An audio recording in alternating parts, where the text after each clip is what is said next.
In 8 trophy-laden years with Manchester City, Yaya Toure would firmly establish himself amongst the Premier League's best midfielders.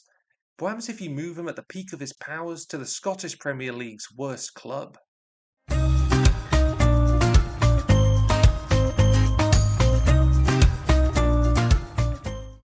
And just like that, he's moved nearly 300 miles north.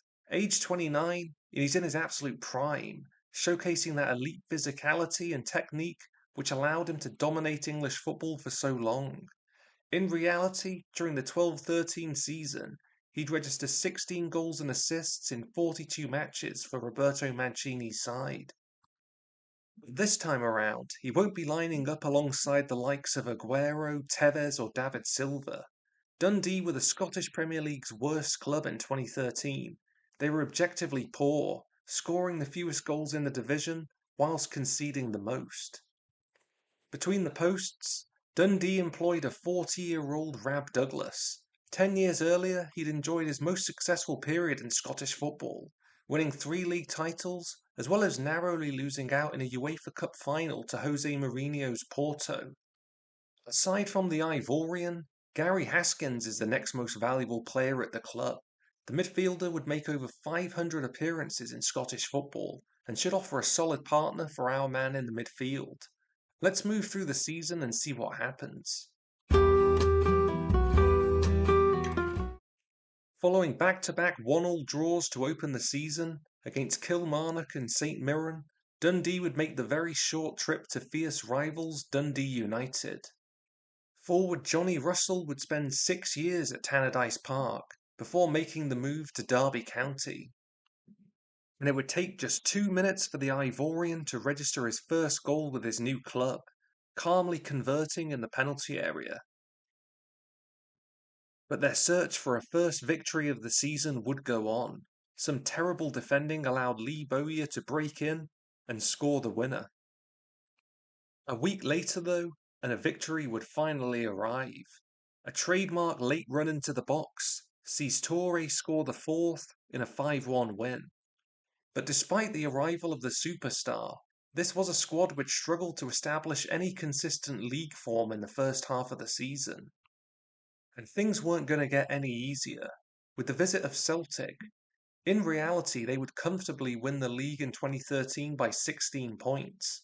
In their ranks was a former Man City man, Georgios Samaras. It would be the Greek who'd score the solitary goal. With the midway stage of the campaign rapidly approaching, Dundee looked to avenge their earlier defeat to rivals United. Cue my favourite goal of the year, a tremendous Toure finish, ensured all 3 points. With 21 matches played, Dundee are sitting comfortably mid-table. While Celtic look odds-on to emulate their title success, the Ivorian side are just 2 points off second place. But let's briefly move away from the league and see how they performed in other competitions. An early elimination in the Scottish Cup meant the League Cup would be the only other option for silverware. Victories against Dumbarton and St Mirren set up a quarter-final clash with Motherwell. Once again the midfielder would demonstrate his talents and his side won 4-0. With a place in the final up for grabs, Celtic's heavily rotated lineup would be all that stood in their way. But just like in the 2 previous meetings, a single goal would define the outcome. A poorly timed challenge leads to the spot kick. The net would ripple, and agonisingly, they were out. Back in the league, there was still plenty to play for. One of my favourite of our man's contributions came at Hearts. Reminiscent of a Barcelona move, they advanced the ball before the finish. They would travel to Aberdeen a few weeks later, in their best form of the season, having lost just once in the previous 9 Premier Division games. In the host ranks, a young Ryan Jack. During his 14-year career in Scottish football, he played nearly 500 matches, winning silverware with his boyhood club and Glasgow Rangers. He would be powerless to resist. Over the next 90 minutes, the Ivorian would demonstrate just how much quality he has. Using his fantastic physical quality, he's been up and down the field relentlessly. Still, he has enough energy and more importantly, the correct timing to break into the box. A third would complete his hat-trick, and also be his last major involvement of the season. The keeper should be a little disappointed there, though. In all, the Ivorian would register 17 goals and assists in 41 matches. He really grew into the season, over the last 3 months nearly doubling his tally of contributions. He'd average a goal once every 310 minutes, but it wasn't just defensively where he excelled. His destructive qualities in midfield were exceptional too, contributing nearly 7 tackles per game. Those 8 goals in the league left him ranked joint 17th in the division's Golden Boot race. Not a bad return from the centre of the field. But where did his side place in the standings? Well, it would be an 8th place finish.